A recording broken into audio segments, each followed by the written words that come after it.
I don't think it's a stretch to say that most people that follow me on this channel know I play Fire Emblem, but not as many people watched how bad I was originally. I wanted to know if I'd gotten better at the games or if in all actuality that the games had just gotten easier. To test this, I went back to the first Fire Emblem I took seriously, Fire Emblem Radiant. I figured there was no better way to test my skill than to do an Iron Man of the game. What an Iron Man is essentially if a unit dies, they're dead forever and you press on. It's really similar to a Nuzlocke in a sense. But, unlike a Nuzlocke, if your lord is ever killed, or you fail a win condition on a map and you see that game over screen, that's done. You restart the whole run. When I first played through this game on this channel, you can find it in playlists, by the way. Yeah, you can't actually find the videos on the channel because it's a different type of style video than I currently make, and I kind of just like do it that way now. And during this run, we reset for every single death, and that totaled being 50 times. I felt that now that I needed to prove myself to show that I had gotten better at Fire Emblem. One of the hardest parts of the run in my eyes is part 1. You might think it's the earliest chapter, so it's easier. However, this has the Dawn Brigade. These starting units can snowball into absolute menaces, but to get there, they need to be babied so immensely, and boy, is it insane. And this challenge where you can't reset, babying them kind of makes it difficult. The two good units of the Dawn Brigade are Edward and Nolan, and well, even though most would consider me lucky, sometimes my luck hits hard. Did that actually kill me? Did Wrath just kill me? Oh yeah, baby, let's go! Yeah! He also had my strength drop and Draco shield, so rip the stat boosters, am I right? Yeah! Like many times, in a moment of frustration, I make mistakes. Oh shit, I didn't think about that. Lamau, bye-bye. Alright. You certainly made a choice. So you could say I'm not off to a good start. So I just want to say thank you. Everything over the last like 3 weeks, ever since the Engage video came out, it's been insane. And I want to thank you all so much. You're making a dream of mine come true. Thanks for showing up. If you want, you can subscribe. I'd appreciate it. I've always had a dream to get to 1,000 and we're so close, it's kind of insane. And I hope you have a great day and enjoy the rest of the video. This is definitely not 2:30 the day this comes out. We're getting there. I've lost the unit I put the most things into, and I lost my healer.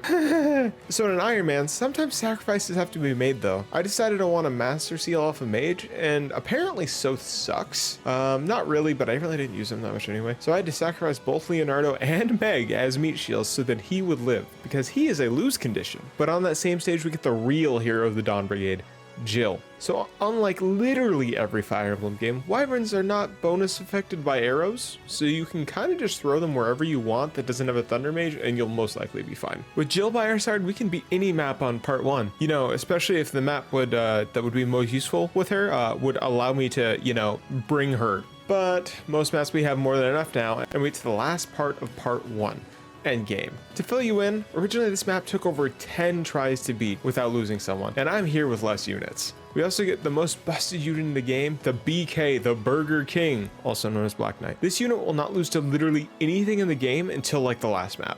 With Burger King on our side, we might not get XP, but it means I live, so we're doing it. Part 2 of Radiant Dawn is definitely a part. Most people consider this one of the worst parts of the game, and I completely agree, but part 2 is where we get what I consider the best unit in the game, Har. He couldn't beat BK, but his availability is through the frickin' roof. This part consists of so many units. Not ours though. Radiant Dawn is what people would consider a very heavy enemy phase game, where you kind of just park your dude down, wait 10 minutes, come back, they're still not through enemy phase, and then you go get to the bathroom. And then because of this, it means you can make mistakes.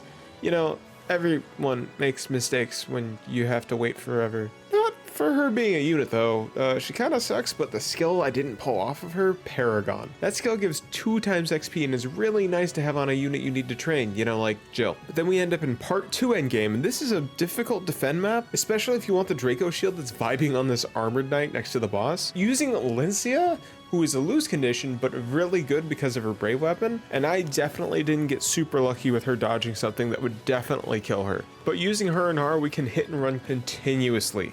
with making sure you canto back to a certain space, so then you can have our dancer who will dance in front and behind her. You can make sure they're both attacking twice each turn and killing a unit every time. You have to watch out for archers and thunder mages, but as long as you plan around it, it's really no trouble. And finally, we get to the best part of the game, part 3. You finally get to play as Ike and the Greel mercenaries, and boy are their stats better than everything you've used this far. You have to go through 2 Fog of War chapters at the beginning though, and sometimes you just don't see what's in the fog. I just apparently love making it harder for myself by losing all my healers, apparently. And then we get to part 3, chapter 2, and boy do I have some history with this map. For anyone that was a part of our Drunk Radiant Dawn playthrough, they know this map, they remember this map.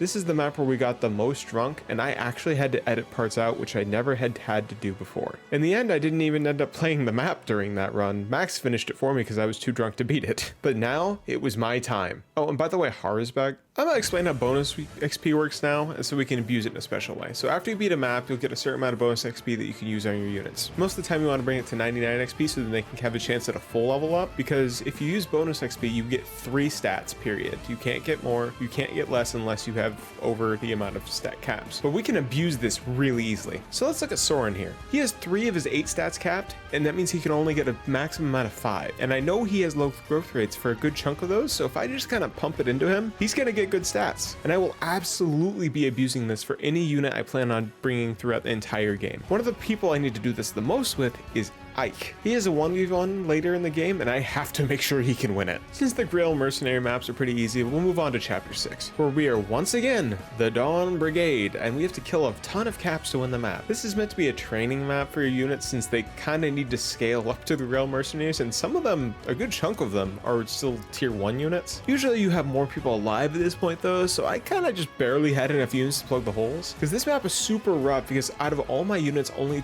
2 could reasonably take a hit from tigers. Jill and Nolan. Luckily, a few turns in, BK shows up, but you have to survive until then. Zehark had too many close calls because he could kill any cat, but he would die if he got hit twice. But if he's going to kill them, then another one's gonna take their place. Sometimes you gotta get lucky. Jill had a great time killing everything, and since one of the units we got prior has Paragon, I kind of threw that on her, and she was just booming in levels. The next map's the same map in reverse, but with the Grail mercenaries. And this map is a survive for 12 turns, but if we want extra unit later in the game, instead of just sitting there and doing nothing, which is completely possible, we have to make it all the way to BK, and Ike has to engage him in combat. So there's a problem here. BK is an endgame unit with tons of cap stats, and Ike is a tier 2 at level 20. And if you look at this hit chance, there's a 5% chance that Ike will die. And you might think, oh, 5%'s low, but this would mean the last 18 hours of my life gone out the window. So, like a reasonable person, I let chat decide. Would we throw for content? Getting the character then is not completely necessary, but it'd help. But with that vote, we decided to go for that 5%. Here we go, here's the button.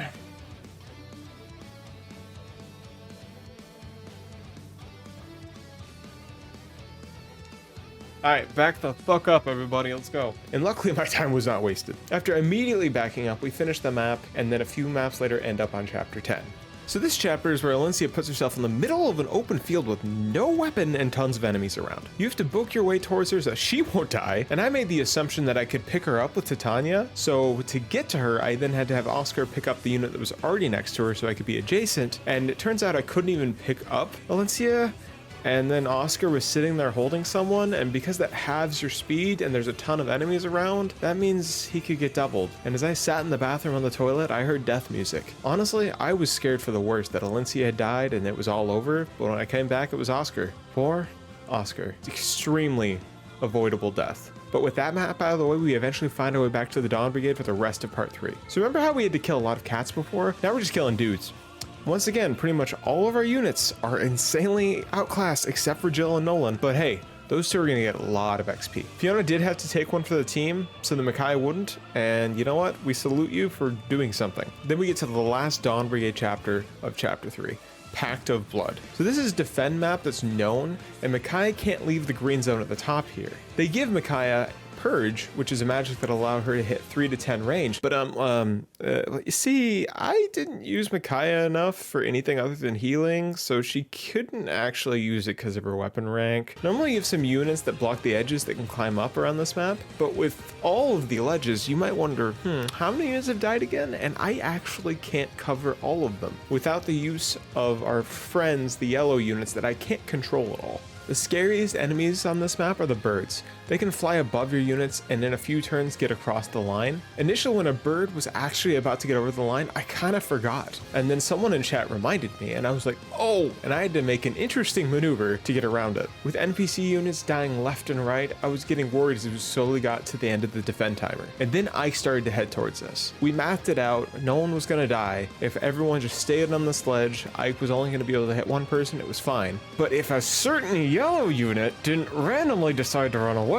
we would have avoided Zehark's death, and I'm salty about it.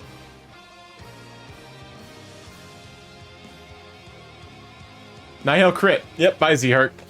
Anyways, we end up completing part 3. At the end of part 3, all the armies join together and we get to split them into 3 before the beginning of part 4. While splitting, this consisted of me really just putting 3 of my best units on each team based off the maps we'd be playing on. Shinon and Gatry carrying Micaiah's team, Ike and Mia carrying Ike's team, Jill and Har carrying Tabardan's team, who really doesn't need it, and on Tabardan's team we had an unfortunate death of Tostino's pizza rolls, after he decided to block everyone from killing Alencia, who would in fact cause a game over, but we'll remember his pepperoni. Back on Micaiah's team, we get this cool little skill that we'll talk about later, and then we get the funny man by putting Micaiah on a random square, and then, you know, he just gives us a good item. And then we have probably the most intensive thinking chapter I've had all run. Chapter 4, Part 4. This map has a little funny man on it at the top and the back, and he has a sleep staff. Like Boyd, who could do damage, and he put Mia to sleep. And Mia's the best dodge tank in the game, but if she's asleep, her avoid goes to 0. This means if enough people can hit her, she is in fact going to die, and I would lose out on an amazing unit. And then Max gave me a warning since he was watching at the time. If I 1, get 2, this 1, left, 2, we 1. might actually wipe. I guess I didn't think about him moving forwards. Good night, Ike. And, well, I didn't think about the guy moving. So I had 2 units left that could do anything.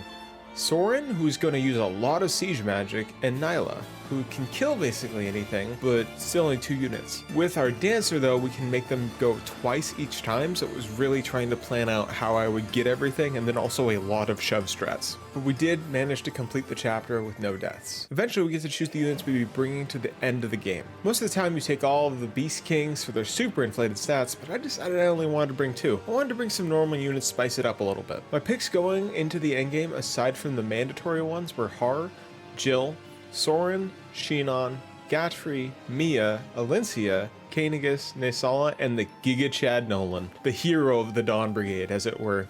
The first part of the tower consists of just a lot of dudes, siege magic, and reinforcements, but with my all-star team, with some of them having completely capped stats like Ike, Mia, it was no issue. And then for the second one, we move on to Ike's 1v1. Ike versus BK, and if he sits on this funny little square that gives him 10 defense, Ike literally can't lose because he's capped. Ike could even beat him with Ragnall, which most of the time people just use the hammer because you can just dumpster him. But on the bottom, I was trying to get as much XP as I could as BK wailed on Ike. I was trying to train Kurthnaga, who is the black dragon, and he can get really bulky if you level him up with Paragon. But 2 turns in, I kind of noticed that I overextended on the bottom, and if I didn't kill BK, Micaiah was gonna die. We'd end the map immediately, unfortunately unable to get the Wishblade. Then we end up at what some people consider the hardest chapter of the game.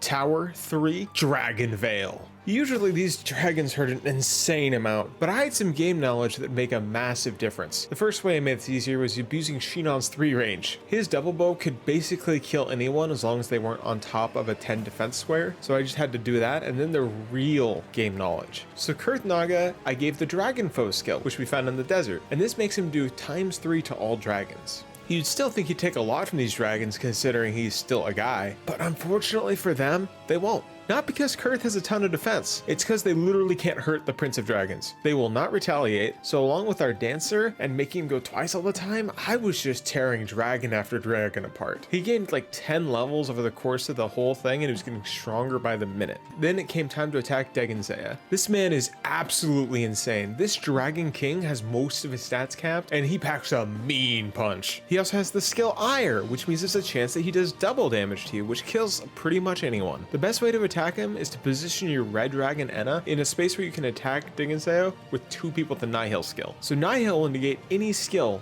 meaning he can't do double damage to you. And my 3 people that had Nihil were Ike, Kanigas, and Nolan. Along with support from Shion, who just wouldn't get retaliated because 3 range, we managed to pull through without losing anyone. The second to last map in the game, we're up against Laharan. And honestly, this map isn't worth talking about. It's a pushover, you just kill things, get to them, dumpstered. And we get to the final boss, Ashera. So remember way back in part 3, when chat voted for Ike to attack the Black Knight? So this is what it was for. Turn 1, Laharan, the guy we just killed, he joins our party, and he is a complete map heal that he can use 3 times. It'll heal him everyone to full HP, and it's generally what I would just use at the end of the turn. Ashera starts with 8 orbs around her, and they will all do half damage back to you unless you have the skill Nihil, or Parity, which is Nihil but only works on your turn, not the enemy turn. And you have to kill all 8 orbs before you can actually attack Ashera. And you have to be careful how you do it. If you destroy all the orbs, the next time she can act, she will add them all back. Meaning that you want to break the last orb at the beginning of a turn, so everyone else can go in hard. So as I prepared to take her down on turn 3, Enna got doubled by Ashera, and unfortunately, my +5 attack and skill wasn't going to be there. But I brought the backup Red Dragon because the other person I was going to bring, which is Sanaki, would get doubled and die anyway, so I figured I might as well bring the unit that's just going to help me a lot more. With all the orbs gone, we go in for the kill. The first thing you want to do is place all the dragons correctly, and then go in with characters that have Kanto so you can go in and out and keep cycling through people.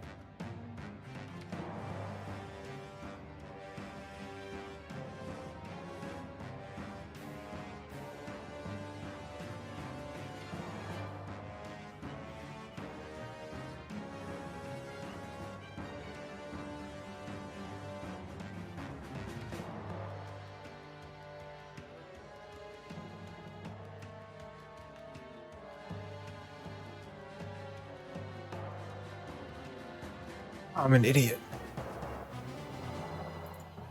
I didn't check. Damn. But when it came for my second Kanto after Nesala, I made probably one of the worst decisions I've made in all of Fire Emblem. My Manhar went up and attacked when he was just going to get guaranteed killed because I can't read. And I still think about it now, after the fact. Because there's something so completely avoidable and something so stupid, but it is what it is. The unit I consider to be the best in the game, literally gone because I can't read. One other thing to note about this fight though is Ike has to deal the final blow or else Ashera will heal herself to full. With her remaining HP almost depleted, we send an Ike to do the final blow. And there we had it. I completed a Radiant down Iron Man and it was definitely a journey. It was nice to go back and see all these maps with everything that happened and all that I've learned really as a Fire Emblem player. And I think I've grown a lot. Sure, I make some mistakes, some very unfortunate mistakes, but overall, I think I've grown a lot. What do you think? Think I've gotten better, or do you think hard dying put the seal on my Fire Emblem career?